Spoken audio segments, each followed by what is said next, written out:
from New York, up in Harlem, USA. Jackie Reed goes inside her story. Good morning, Jackie. Good morning, Tom. Good morning, Sybil. Good morning, Kim. Good morning, Sherry. Happy Tuesday, everybody. Tom, on October 1st, the first day of Breast Cancer Awareness Month, I posted a photograph on my Instagram of a beautiful young sister. This person is radiant as she wears a flowery crown and streaks of body paint. And she is also topless, bravely bearing her post-double mastectomy scars. My guest this morning is out to change the world in so many ways, including dismantling medical racism. I'm going inside her story with Erica Hart. Erica is a professor at Columbia University School of Social Work. Also, she is a sex education expert, an advocate for breast cancer awareness and representation, and she's also a model. Good morning, Erica. Good morning. Thanks for having me. Thanks for being here. Now, the photograph I'm referring to, how did that come about? Well, I went topless at a prominent music festival that happens in Brooklyn every year. The Afro-Punk Festival.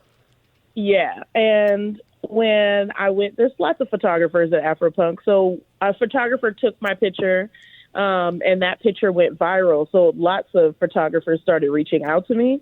But I believe I reached out to Island Boy Photography, who took the picture, because I really liked the photographs that he had on his Instagram. So he said, yes, let's do a shoot. And it was actually in the middle of my workday when I worked at a nonprofit full time. So I left for an extended break to do a photo shoot. And I was there with just him and Mushadat, who is the makeup artist. And we didn't really know what we wanted to do or how we wanted it to look. We just kind of played around and talked to each other about different ideas and poses. I hadn't been on that many photo shoots. This was in 2016. So I didn't really know the different ways I needed to look or to be or anything. And then I definitely went back to work with a beat face. And what was the reaction from people? Because I know when I posted it, I got so many likes and so many positive, supportive comments. What did people say to you in response to not only that photograph, but what you did at Afropunk? It actually was nervous to post it because when I first saw it, I didn't really like it for a lot of different, essentially anti-Black reasons. Like I didn't like my hair. I didn't like my nose. I didn't like anything about the picture per se. But I was like, you know what? I need to just post this because it's not about me. It's about making a difference for people and people seeing this image and being moved to do a self-breast exam or go get a mammogram or whatever, just to know about their bodies. So I posted it, and it essentially went viral in 24 hours. I think within that same time that I posted it, Nene shared it, Alicia Keys had shared it. It was everywhere. And still to this day, anytime breast cancer is brought up, that image is brought up. So it's wild, the impact that photo has made. Yeah, the photo is breathtaking. Now, you were diagnosed with breast cancer at 28. How did you discover it? I did a self-breast exam. I've been doing self-breast exams since I was 13. My mom passed away from breast cancer, and she always emphasized the importance of doing self-breast exams, so I've always done them. And at the time, I was doing one in the shower, and I felt something. And then later, my ex-partner said, I feel like I felt something on your breast, which is common in queer relationships, that a partner may find something in their partner's chest.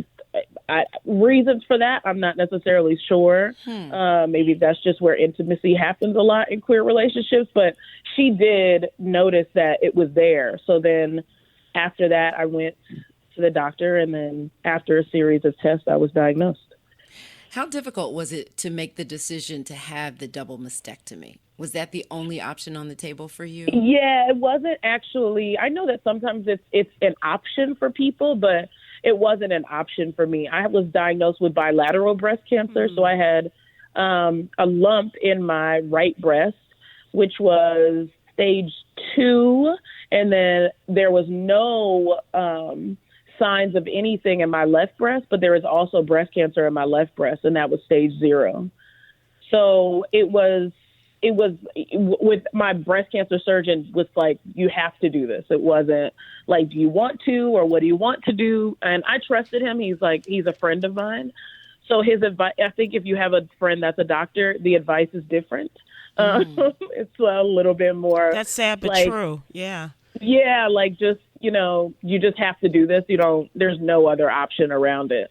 It wasn't actually hard to make that decision either, or to go along with what was recommended, because I just wanted cancer out of my body. I wasn't drawn to my breast in any way. I wasn't like, oh, this is going to scar me as, a femme identifying person. Like, no, I was like, I want to be well. And that was it.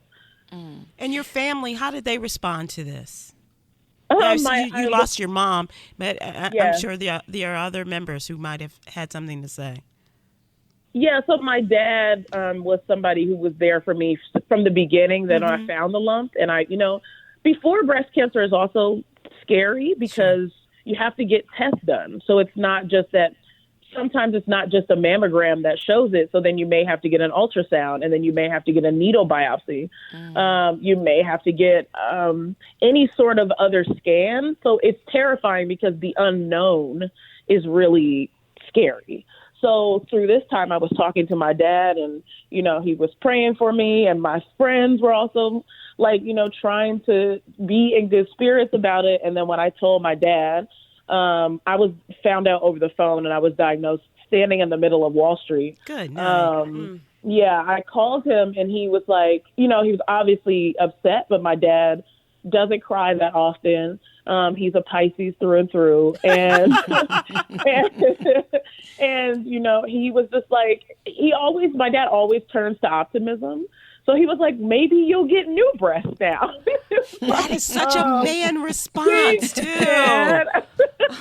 Oh, my God. Okay, now I'm excited. And it just made me laugh. Like, it was ridiculous to be talking to my dad about essentially about breast getting new breasts. Right. But now I know what to get you for your birthday. Right. Right. Like, it'll be fine. So that made me feel good, in some strange, comforting way. Yeah. And how is your health today? Do you worry that the breast cancer could come back in some form or fashion? Yeah, people with all cancer patients say that cancer is the gift that keeps on giving because there are no cures for cancer. So anytime I'm going to get a scan, or I have to go see my doctor, or I experience some sort of pain, then I'm nervous. And that we call that scanxiety. Yeah, that's very real. Well, Erica, thank you so much for sharing Thank your you story for having and me. for posting that photograph. Absolutely. Because it is just amazing. It's life affirming. It really is. It Oh, really is. thank you. I'm so glad. So thanks, and thanks for all you do Thanks for for breast having me. cancer awareness. God bless you. Thank you. Thank you. Good job, Jackie. Thank you. Breast cancer awareness.